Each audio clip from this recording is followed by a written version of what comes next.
যারা মেয়র হওয়ার আগে সিটি ভবন দখল করে, তাদের কাছে বাংলাদেশের মানুষের জান মাল ইজ্জতের নিরাপত্তা থাকতে পারে না। না, এদেরকে আর বাংলাদেশের মানুষ কোনো অবস্থারই গ্রহণ করবে না। অনেকেই ভাবছেন আগামীতে অমুক দল ক্ষমতায় আসবে, গুড়ে বালি। আপনি কি জানেন বাংলাদেশের নতুন ভোটাররা প্রায় 38% ভোটাররা ধানের শীষ কি জিনিস জানিই না। জিয়াউর রহমান সাহেবের আদর্শ এদেশের মানুষ শুনতে চায় না। যখনই নতুন ভোটারের কাছে জিয়াউর রহমান সাহেবের আদর্শ কথা বলা হবে, তখন তারা জিয়াউর রহমানের আদর্শ কি বলবে? যে জিয়াউর রহমানের আদর্শ মানে হল চাঁদাবাজি করা, খুন করা, অবৈধ দখল করা, জুলুম করা, অত্যাচার করা, অবিচার করা। আপনারা কি দেখেছেন? পত্রিকায় দেখেছেন, বক্তব্য শুনেছেন। ইশাক সাহেবের ওকিলরা, বিচারক তো বলেছেন যদি ইশাকের পক্ষে রায় দেন তো ওখানে থাকবেন, বসবেন, রায় না দিলে ওখানে বসতে পারবেন না।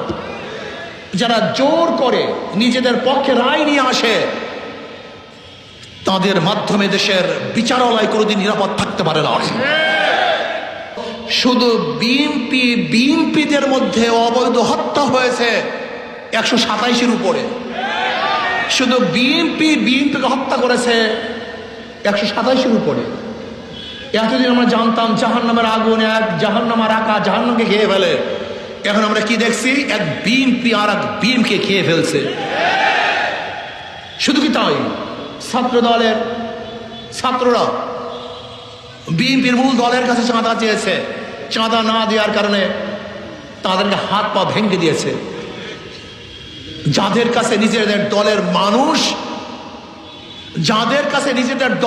মানুষ নিরাপদ নয়, তাদের কাছে বাংলাদেশের কোনো নাগরিক নিরাপদ হতে পারে না।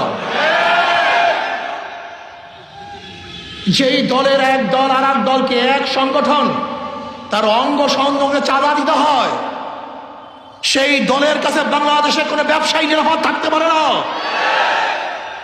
যেই দলের মানুষকে খুন করে, সেই দলের কাছে বাংলাদেশের কোনো মানুষের জান মালের নিরাপত্তা থাকতে পারে না। যেই দল কাউন্সিল করতে পারে না, নিজেদেরকে সংরক্ষণ করতে পারে না, নিজেদের মধ্যে শিষ্টাচার শৃঙ্খলা ঠিক রাখতে পারে না, তাদের মাধ্যমে বাংলাদেশের কোনো অবস্থাতেই শৃঙ্খলাবদ্ধ হতে পারে না।